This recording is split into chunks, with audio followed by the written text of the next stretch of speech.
Welcome back to MovieRecaps. Before we start, warning. Spoilers ahead. Today, I'm gonna explain an American science fiction and thriller movie, called Risen. Somewhere in the state of New York, in a rural town called Badger, a family is getting ready for dinner at a small house. While they are praying, suddenly there is an explosion outside, causing the lights to go out. Shortly after the explosion occurred, they finally wake up and realize that the air is poisonous. At the same time, one of the girls is suffocating, followed by all the family members, and they all end up dead, except for the youngest girl who manages to hide in the closet. The scene then moves to New York, where an exobiologist named Lauren hears the news about climate change. It is estimated that by 2030, the Earth can be in a state of danger, allowing for a catastrophe. After that, there is a breaking news about a massive explosion in the rural town of Badger, killing everyone and everything within a 20-mile radius. The reporter informs that the exact cause of the explosion was unknown, whether it was an act of terrorism or a natural disaster. The air around the town is considered poisonous, so the area is now heavily guarded by authorities wearing hazmat suits.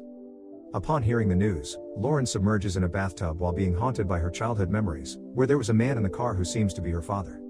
Not long after, she meets with two US soldiers who want to take her by force. The soldiers say that Lauren must be involved in secret research, as she is urgently needed to deal with a recent explosion in the town of Badger.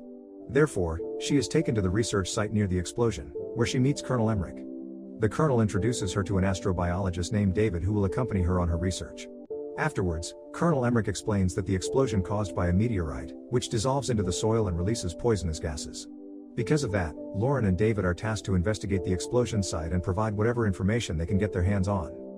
When they both arrive at the location, David is initially disappointed that they find nothing, only a meteorite crater to investigate. On the other hand, Lauren finds a tiny red sapling growing in the soil, and somehow, she feels a strange connection with it. She even tries to take the plant away, but she instead chooses to spare its life and just takes a picture of it. While continuing her investigation, Lauren discovers that a similar event occurred in Russia. It turns out that a similar meteorite released poisonous gases which killed almost everyone in the vicinity, but the Russian government suppressed the problem and destroyed the unidentified alien object. Even after an eyewitness to the incident was interviewed, the woman was found dead a few days later. Later, Lauren witnesses an autopsy on one of the victims, Robert, who had died earlier from the Badger explosion. As the doctors cut his body, an unusual dark blue substance oozes out of his body, but then moves back upwards like a reverse effect. Suddenly, the dead Robert sits up, causing everyone to be terrified and shocked. The person in charge of the autopsy orders one of the doctors inside to check his pulse. The doctor timidly examines him and stammers to say that the man is cold and has no blood pressure, which is an unprecedented event. After a while, chaos ensues in the hospital as people starts running away. Lauren then looks into the morgue and finds that Robert was not the only one who has somehow come back to life. Surprisingly, only 49 people came back to life out of the 1,300 victims of the Badger explosion. In response, a scientist explains that these 49 victims resided in close proximity of the meteorite explosion. He theorizes that these victims had not only inhaled the poisonous air, but that they might have inhaled scattered fragments from the explosion, causing their internal organs to transform into a formation of a new life form. Lauren then tells Colonel Emmerich about the similar incident that happened in Russia, but the colonel still does not believe her words. Therefore, she conveys this to the government, including the president. At first, the president does not believe her story either, but after hearing all of her requests, the president decides not to incinerate these 49 victims so that further investigation can be carried out. Before continuing her investigation, Lauren remembers her childhood memories for the second time, which reveals a deeper layer of her father saying that they were going somewhere secret and telling her not to tell anyone about this. She then enters the morgue full of victims and casually strolls around the room.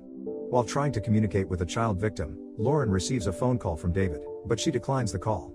Suddenly, the child victim reacts for the first time after seeing Lauren's cell phone wallpaper, which is the photo of the tiny red sapling from the meteorite crater.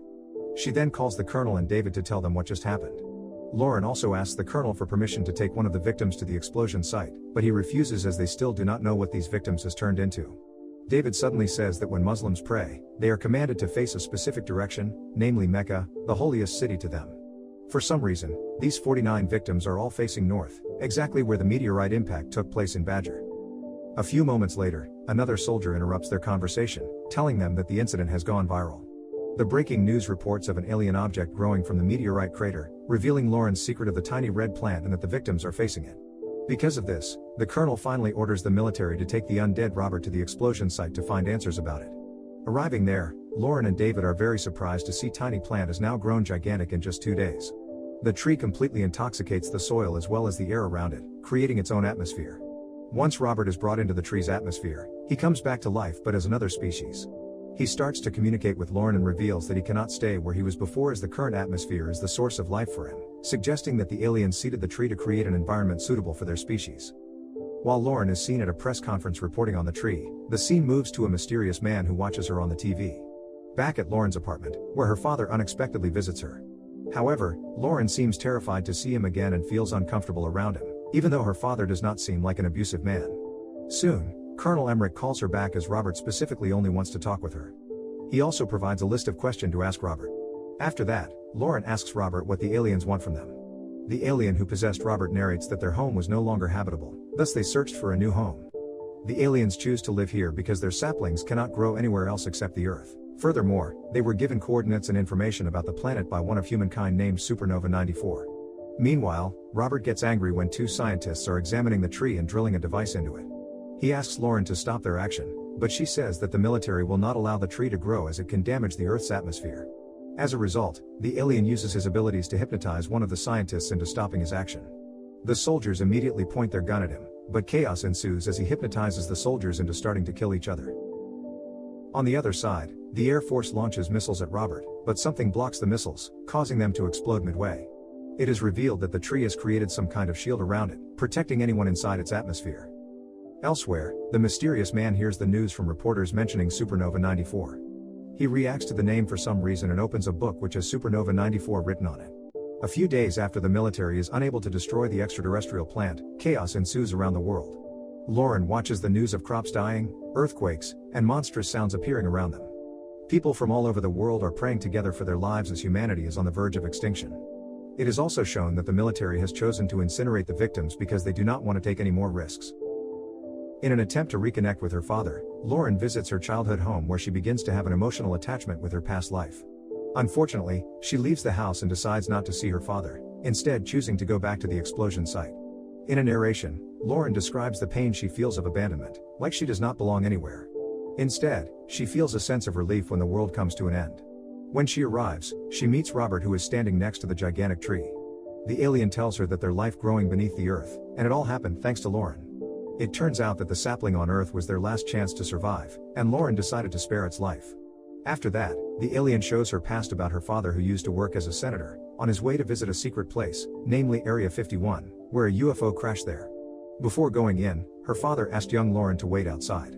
However, after she went to the bathroom, young Lauren heard some voices coming out from the distance. She then followed the voices, leading her to some authorities talking to her father about an alien trying to plant something there. Afterwards, young Lauren somehow found the room where the alien was kept and made contact with the alien, changing her DNA into half alien and half human. Upon seeing a planet that was about to perish, young Lauren passed out before being found by her father. Since that incident, Lauren's intelligence suddenly turned extraordinary. She even designed a blueprint for a rocket at the age of 8. At one time, young Lauren built a communication device and tries to communicate with the aliens. It is finally revealed that she was using the username Supernova 94 after looking at a calendar showing a picture of Supernova and the year of 1994. After remembering everything, Lauren falls into tears as she finally finds out the answer. Robert then takes her mask off, and obviously she can live in that environment without any hindrance or support. The mysterious man earlier turns out to be a CIA worker who somehow had Lauren's line intercepting with his line, so that he can coincidentally take down notes of what Lauren had been saying to the aliens. At the same time, mysterious egg-shaped objects are appearing around the world. While the aliens remain inside the objects, they release poisonous gases, killing everything around it before they can come out. Moreover, these objects are attached to the roots of the gigantic tree, just as young Lauren predicted in the past. The movie ends with the gigantic tree colonizing the Earth, initiating the extinction of humanity, while Lauren says that she is finally home. Subscribe to watch more videos like this, turn on notifications, and leave a like to help the channel out. Thank you for watching.